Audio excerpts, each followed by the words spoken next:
VikesNow. I am Dustin Baker. This is the June 13th edition. We are marking the beginning of mandatory minicamp where Daniil Hunter will evidently be absent, or so we think. And I'm here to talk about some of the summer storylines and questions that follow this team. And I'm here with Cole Smith. How are you, good sir? I'm good, man. How are you doing? Not bad. So if folks are new to your work, where do you write? Where are all the spots that you write on the internet? Yeah, right. For Purple PTSD and Vikings territory, as well as zone coverage .com. And that's pretty much been the main three for the better part of 2 years now. So Fantabulous. All right. And then where can the guys and gals find you on Twitter? you can find me at Skullsmith on Twitter, just like it sounds. Perfect. All right. So what I've asked from you, kind sir, is to break down for myself and all of the viewers the 5 biggest questions for the Vikings heading to the summer. And what I mean by that is they can be camp battles, they can be contract extensions, and then when we get probably towards the preseason, we can start to look at the biggest questions of the season and whatnot. But I think you've loosely ranked these, as you said, off air. Why don't you start at number 5 in terms of Vikings summer questions that you have on your radar? All right. Well, number 5, I would go with the camp battle for the other cornerback spot, specifically Andrew Booth Jr. and a Caleb Evans.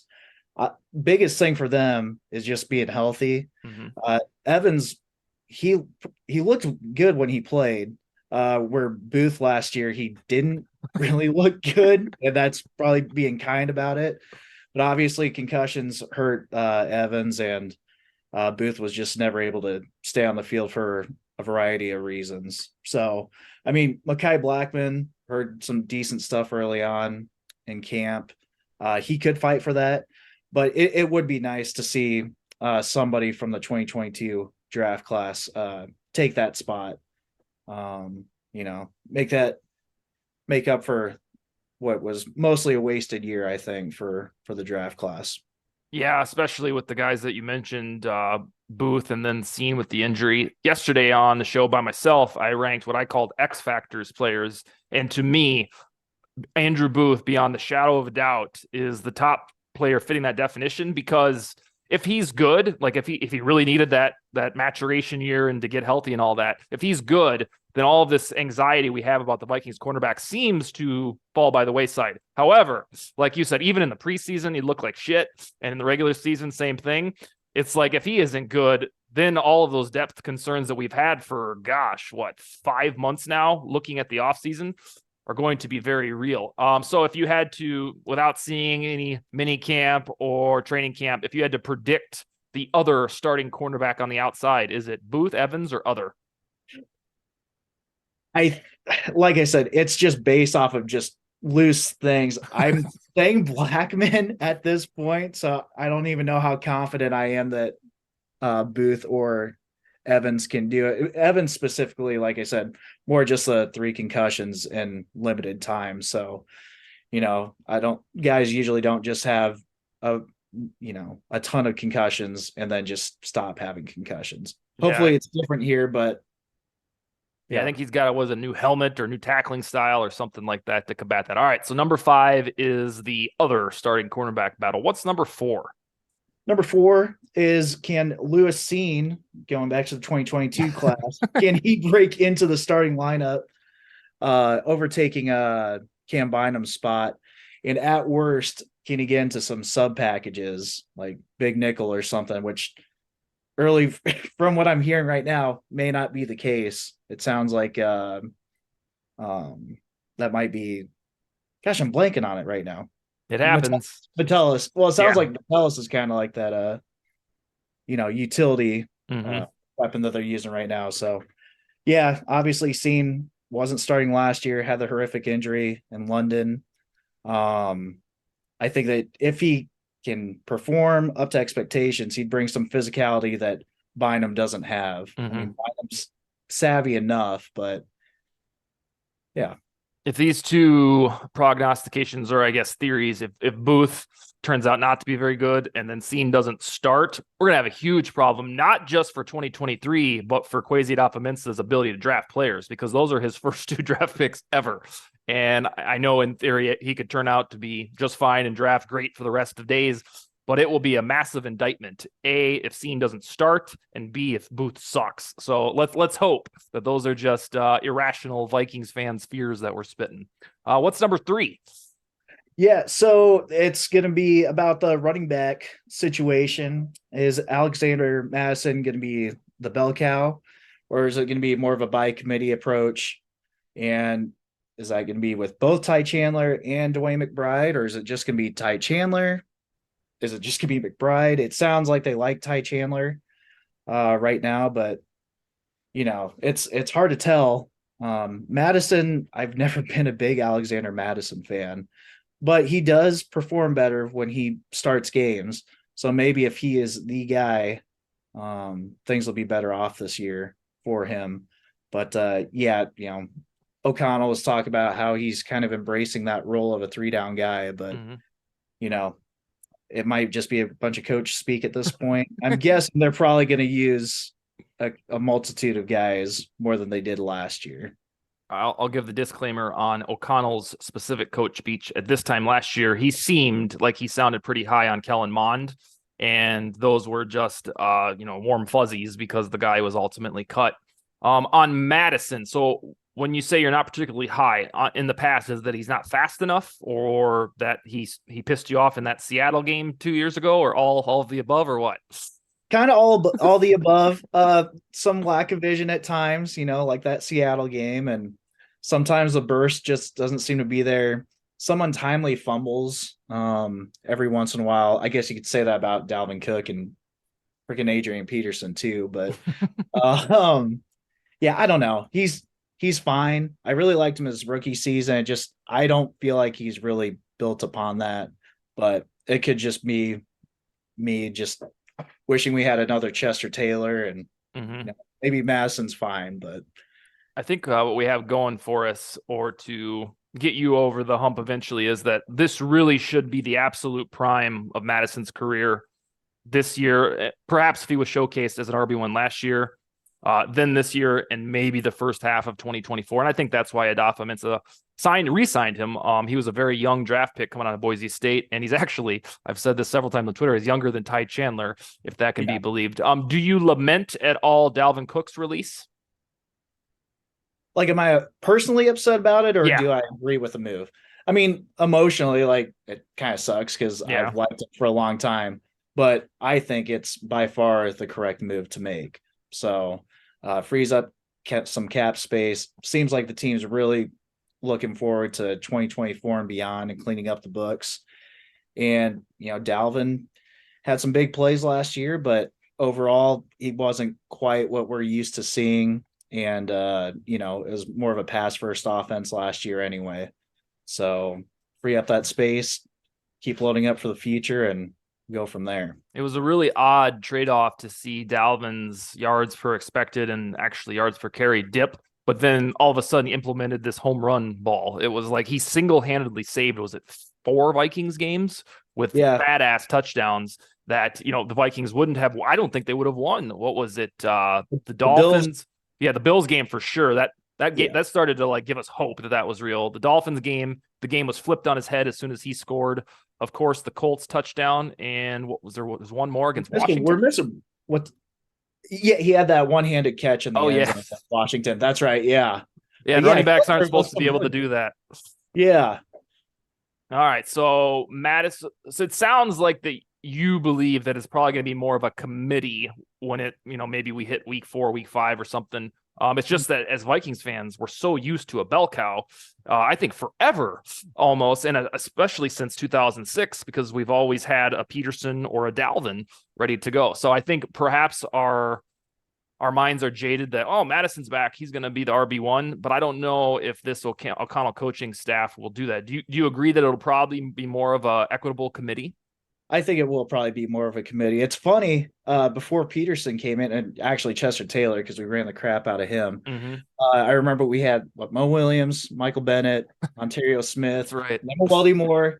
And I remember in those days, everyone's like, gosh, they just need a bell cow guy. They have all these, decent guys, and then now it's completely opposite. So Oh, it is. I remember the shift. There was never an announcement, but when we shifted to running backs by committee, I remember it just driving me nuts for fantasy football because you could never know, like, all right, well, is this guy even going to get the carries?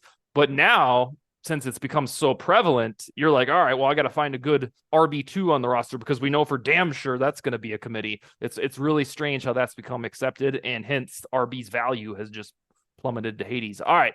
right. Let's see. We had the cornerback battle at number 5.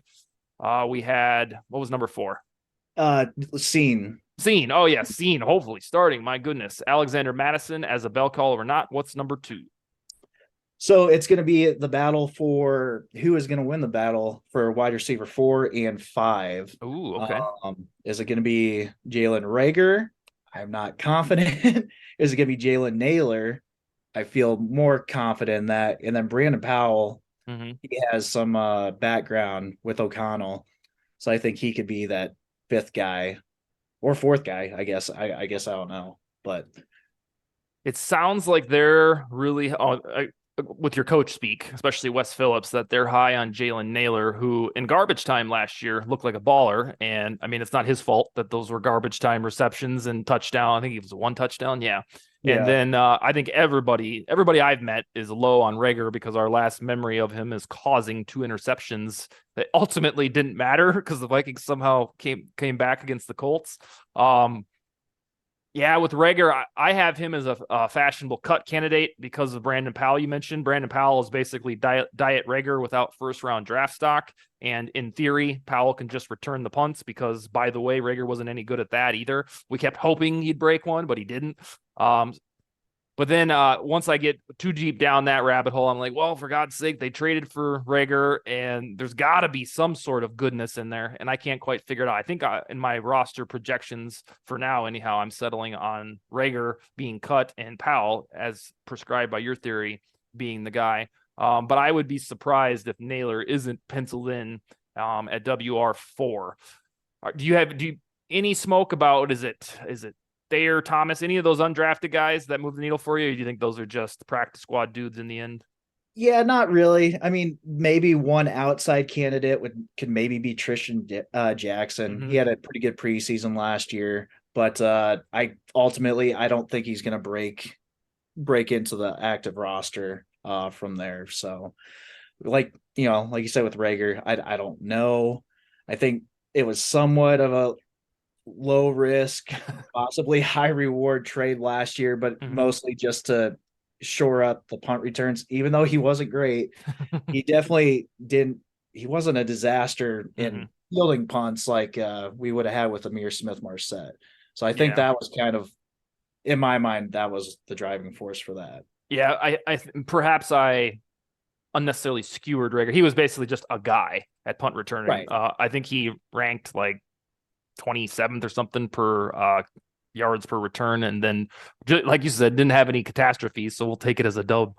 Yeah. Before we get to number 1, I don't think you have this on the list. I don't think I know your opinion on Jaron Hall, as in whether or not he's just a total lottery ticket that we'll laugh about in 5 years, or do you think that they're really truly going to groom him for life after Kirk?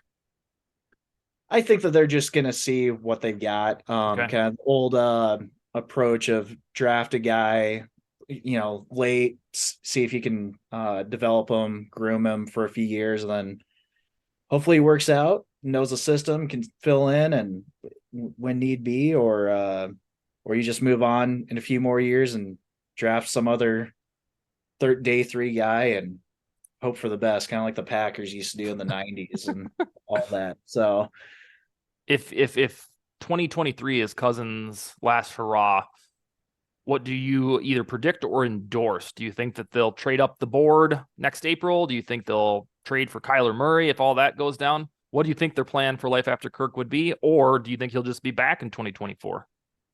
I think that they're going to try trading up next year. Okay. Like, I think they're going to try getting up the board, maybe get some more draft capital. Might allude to that here in a second, and then load up and make their move, because it sounds like they were interested, not like dire straits to make it the move this year, but they were definitely interested in moving up the board for the right guy, which eventually it sounded like that was Bryce Young, but that wasn't very feasible. Yeah, But it sounded like in the draft aftermath, not during, but in the aftermath, I think it was Tom Pelissero, that said that if they were going to do it, they were going to make that King's ransom trade. It was going to be because Bryce Young fell to what, 4, 6, 7, blah blah blah. And obviously you can't. I don't think you can pay the first round price tag for him. But yeah, I think that was. I mean, they proved that they didn't have a first round draft grade on Will Levis or Hendon Hooker beyond the shadow of a doubt. And then didn't do anything else. So I think you're correct that Bryce Young, and remember the draft lead up, Young wasn't always guaranteed as the first pick and whatnot. So, all right. So we teased your first. I'm going to guess it involves a hypothetical trade of somebody. What is the biggest question of the Vikings offseason? So the biggest question will be, how will the Danielle Hunter situation be resolved? Is he going to get a payday, or are we going to trade him? And if we trade him, what does that trade look like? And I know a lot of people are saying it's got to be a first round pick. I don't know how feasible that is. I love if we get a first round call for him, I say absolutely take it. I think more realistically, it's probably going to be more like 2 seconds or something. I like Hunter, but he is 28. And he's had some injuries the past few years, and I don't know. I mean, he was decent last season, but he was not the game wrecker that he was even the first half of 2021 before he got injured. So, yeah, I say try to resolve it if you can, but don't break the bank for him at this point in his career. I think that's the problem right now in this alleged standoff, is that for the first time ever, he's getting greedy, rightfully so, because he's lived on that team friendly deal forever. He's actually going to play it out if nothing happens. And you can count me out as somebody who thinks they're going to get a first rounder. The only first rounder that I could entertain, at least as a prediction, would be the Chiefs first rounder, because it's guaranteed to be like 29th or later. And they might think, yeah, who gives a shit? We'll get Danielle Hunter.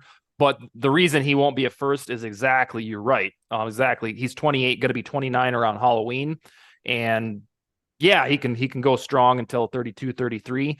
But a first round price for an edge rusher is probably for a dude that's 25 or 26, because then you can control him for the next 7 years. And with Hunter, neck injury 2020, torn pec 2021. We're excited because he didn't get hurt last year, but the rest of the world, I hope smart general managers are like, okay, this guy has a pretty nasty injury history, going to be 29. I think that they would probably get like a second and a fourth if all goes well. So right now, I think that first round stuff is kind of a Vikings fan like, oh, if we're going to trade him, we're getting a first rounder. I don't think that's realistic. All right, I want you to do this. It might be a little unfair because you got to see a whole summer, but I'll have you back to recondition the prediction. Right now, do you have the Vikings pegged? What type of win-loss are you thinking? Top of my head, the way I've been feeling this year, probably 10-7-ish. I feel like there's going to be a step back. I don't think it's going to be a catastrophe like a lot of fans think. I think that we've gotten rid of a lot of aging guys who are, fan favorites. Mm-hmm. I don't know if they necessarily were the reasons for us winning 13 games last year. Dalvin, obviously, like we say, had a few big plays, but ultimately I feel like he was fairly underwhelming. So that's where I'm at right now. I thought you were going to be a little more. I don't know why I thought this. I thought you'd be a little bit more pessimistic and say something in the 8-9 or 9-8. But I'm at 10-7, willing to be convinced to 11-6 based on how the summer goes. And what I'll say as we get off air here is regarding the guys that you mentioned that have been offloaded because of bloated contracts for aging players. If it's Adam Thielen, Eric Kendricks, Dalvin Cook, Patrick Peterson, I want fans to ask themselves, do you think those guys were about to get better? Are they trending upward? If the answer is yes, then Kwesi Adofo-Mensah is a damn fool. If the answer is no, which I think both of us believe that they're not going to get any better, then this was probably the time, if not last year, to start the offloading process, because those men are hogging your salary cap. And it's more along the lines of what they've done with Kirk or haven't done. They haven't extended him. And I think they want that flexibility next February and March to say, hey, you took us to the NFC Championship. Great. We want you back for your age 36 and 37 season. if we do the same shit again, or get to the playoffs and get bounced at home, I don't know if any. I don't even know if even the most diehard Kirk fans want him back, because it will have been 6 years in one playoff win. Something isn't working. Yeah. Yeah. No, I've usually, unless it's like the last year or two of Zimmer, if Mm-hmm. the team could be 1-6, I'd be like, well, we could still sneak into the playoffs. I, I try to be realistic, but then ultimately I get too optimistic with these future predictions. But yeah, I think that, like you said, Quasey's done what has been needed to be done. Honestly, the past few years, last year I was fine with offloading a bunch of guys prior to the season. It's kind of like that Bill Belichick thing where he'd always get rid of a guy probably a year before everybody expected to. You'd rather, I don't know. I think you'd rather do that than be a year too late and be stuck with, cap hell essentially. Yeah. So My speaking of Zimmer, my probably worst Vikings predictions in the last decade involved him twice. So in heading into 2020, after the mass exodus of Xavier Rhodes, Linval Joseph, and Trey Waynes and all those guys, I didn't think it was possible for Mike Zimmer to have a poor defense. And so all offseason on Twitter, I looked like an asshole. I was saying the defense is going to be fine. And then I did the same thing again in 2021 because Hunter was back. And I was like, there's no way Zimmer has a bad defense 2 years in a row. And I'll be damned if I was like even remotely correct. It still hasn't gotten better. So yeah, I've tried to taper my expectations for Brian Flores, because in my bones, I can hear myself saying, Mike Zimmer never had a bad defense. And it's kind of that pretense like, well, Brian Flores here, he's going to fix everything with these players. I'm trying to realize, all right, am I making the same mistake for the third time? Are you pretty excited about Flores? I am excited for him. I think that he's going to be able to at least make offenses have to think a little bit this year. It's just going to be a more aggressive mindset, and there's just going to be younger guys. I think that we should be able to fly around a little bit more, and it should be more in line with what it should complement the offense better. Let's put it at that. So I don't think we're going to be even top half of the league, but if it can be in 20th to 23rd, I mean, put that together with an offense that's hopefully improving a second year with O'Connell, I'd be all for that. Amen. And then a lot of flying around on defense pertains to your number 4 about Lewis Cine. If he effectuates a first round draft stock, the team should be in good shape, especially with Brian Asamoah in the middle and our big hopes for him. All right, sir. Let's get together in about a month, and then we'll start to preview training camp. You said it was Skull Smith on Twitter. Skull Smith, yep. Okay, perfect. And then and then VikingsTerritory.com. I know that one pretty intimately. Purple PTSD and Zone Coverage. All right, Correct. sir. Any closing arguments? No, I think we're in lockstep with all this. So Yeah, appreciate you having me on, and Skull Vikings. absolutely. We'll talk to you in 1 month, my man. Later. All right, later, Dustin.